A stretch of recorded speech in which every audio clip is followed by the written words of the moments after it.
আসসালামু আলাইকুম বন্ধুরা, আশা করি আপনারা সকলেই ভালো আছেন। তো বন্ধুরা, আজকে আমরা এই ভিডিওর মাঝে জানতে পারবো হযরত আলী রাদিয়াল্লাহু তাআলা আনহুর জীবনে ঘটে যাওয়া এক বিস্ময়কর ঘটনা সম্পর্কে। তো বন্ধুরা, বেশি কথা না বলে আজকের মূল ভিডিও শুরু করা যাক। হযরত আলী রাদিয়াল্লাহু তাআলা আনহু জন্মগ্রহণ করেন মক্কায় প্রায় 600 খ্রিস্টাব্দে। তার পিতা ছিলেন হযরত আবু তালিব রাহমাতুল্লাহি আলাইহি এবং মা ছিলেন ফাতিমা বিনত আসাদ রাহমাতুল্লাহি আলাইহি। হযরত আলী রাদিয়াল্লাহু তাআলা আনহু ছিলেন একজন নবী, মুহাম্মদ সাল্লাল্লাহু আলাইহি সাল্লামের চাচাতো ভাই। তার শৈশব থেকেই নবী মুহাম্মদ সাল্লাল্লাহু আলাইহি সাল্লামের সাথে গভীর সম্পর্ক ছিল এবং তিনি নবীর কাছেই শিক্ষা লাভ করেন। হযরত আলী রাদিয়াল্লাহু তাআলা আনহু ছিলেন ইসলামের প্রথম যুগেই মুসলমান হন। তখন তিনি মাত্র 10 বছর বয়সেই ইসলাম গ্রহণ করেন। তার ইসলাম গ্রহণ ছিল অত্যন্ত গুরুত্বপূর্ণ, কারণ তিনি প্রথম যুবক হিসেবে ইসলামের প্রতি আনুগত্য প্রকাশ করেন এবং নবী মুহাম্মদ সাল্লাল্লাহু আলাইহি সাল্লামের সাথে ইসলামের প্রথম যুগের সংগ্রামে অংশগ্রহণ করেছিলেন। হযরত আলী রাদিয়াল্লাহু তাআলা আনহু ছিলেন বদর যুদ্ধের অন্যতম সেরা যোদ্ধা।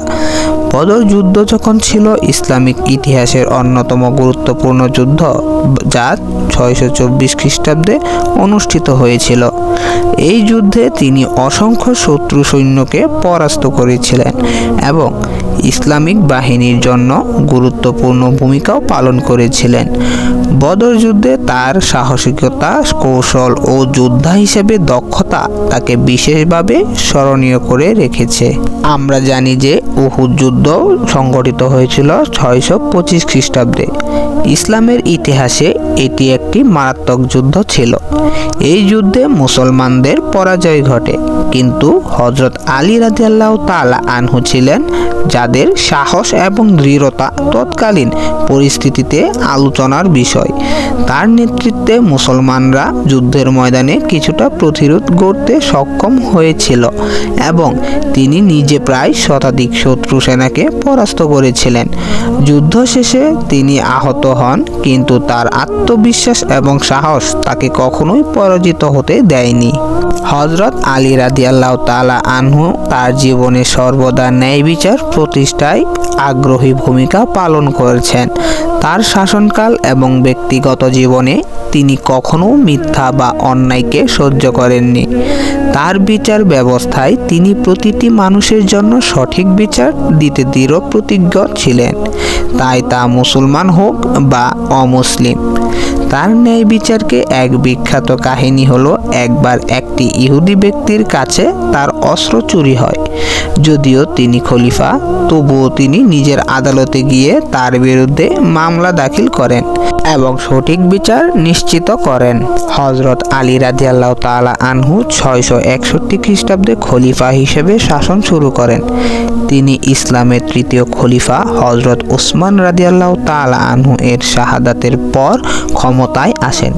খিলাফতের সময় তার শাসনকাল ছিল চ্যালেঞ্জে পূর্ণ, কারণ ইসলামের মধ্যে বিভিন্ন দলীয় মতবিরোধী এবং রাজনৈতিক সংকট শুরু হয়ে গিয়েছিল। তার শাসনকালেই জাহারাত বা হাজার যুদ্ধ, নাহরাওয়ান যুদ্ধ এবং সিফফিন যুদ্ধ সংঘটিত হয়েছিল, যা ইতিহাসে উল্লেখযোগ্য হয়েছিল। হযরত আলী রাদিয়াল্লাহু তাআলা আনহু এর শাসনকালেই সিফফিন যুদ্ধ সংঘটিত হয়, যা ইসলামের ইতিহাসে একটি বড় রাজনৈতিক সংঘর্ষ ছিল। এটি ছিল তার এবং মুয়াবিয়া রাদিয়াল্লাহু তাআলা আনহু এর মধ্যে এক যুদ্ধ, যা মুসলমানদের মধ্যে বিভাজন সৃষ্টি করেছিল। যদিও যুদ্ধের শেষে কোনো নিশ্চিত বিজয় পাওয়া যায়নি, তবে এটি একটি বড় আধ্যাত্মিক সংকটের কারণ হয়েছিল, কারণ এর ফলে ইসলামের মধ্যে প্রথমবারের মধ্যে রাজনৈতিক বিভক্তি দেখা দেয়। হযরত আলী রাদিয়াল্লাহু তাআলা আনহু এর জীবনের সবচেয়ে দুঃখজনক ঘটনা হলো তার শাহাদাত। 661 খ্রিস্টাব্দে তার নিজের মসজিদে এক শত্রু আব্দুর রহমান ইবনে মুলজিম তাকে বিষাক্ত তরবারি দিয়ে আঘাত করেন। দিনের মধ্যে তিনি শহীদ হন। তার শাহাদাত ইসলামের ইতিহাসে একটি বড় সুখ ছিল, কারণ তিনি ছিলেন আল্লাহর প্রিয় বান্দা এবং ইসলামের জন্য এক মহান নেতা। হযরত আলী রাদিয়াল্লাহু তাআলা আনহু এর জীবন থেকে অনেক মূল্যবান শিক্ষা পাওয়া যায়। তিনি মানবতা, ন্যায়, সত্য এবং সাহসিকতার প্রতীক ছিলেন। তার ভাষণে ও কর্মে একান্তভাবে আল্লাহর প্রতি নিষ্ঠা এবং ইসলামিক নৈতিকতার গুরুত্ব ছিল। তার বিখ্যাত উক্তি, মানুষেরা গুনাহের কারণে তোমার কাছে আসবে, তুমি তাদের সঠিক পথ দেখিয়ে তাদের জীবন পরিবর্তন করো, প্রমাণ করো যে তিনি ছিলেন সবার জন্য সহানুভূতিশীল এবং ন্যায়ের প্রতীক। হযরত আলী রাদিয়াল্লাহু তাআলা আনহু এর পরিবার ও ইসলামের ইতিহাস অত্যন্ত গুরুত্বপূর্ণ। তার স্ত্রী হযরত ফাতেমা রাদিয়াল্লাহু তাআলা আনহু এবং তার সন্তানরা ইসলাম প্রচারের ক্ষেত্রে বিশাল অবদান রেখেছেন।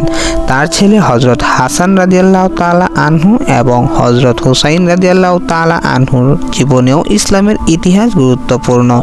হযরত আলী রাদিয়াল্লাহু তাআলা আনহুর জীবনে ছিল সম্পূর্ণরূপে ইসলামের জন্য নিবেদিত। তার কর্ম, চরিত্র এবং শিক্ষা ইসলামিক সমাজে আদর্শ মডেল হয়ে থাকবে। তো বন্ধুরা, এই ছিল আজকের মূল ভিডিও। পরবর্তী ভিডিও দেখার আমন্ত্রণ জানিয়ে এখানেই বিদায় নিচ্ছি। আল্লাহ হাফিজ।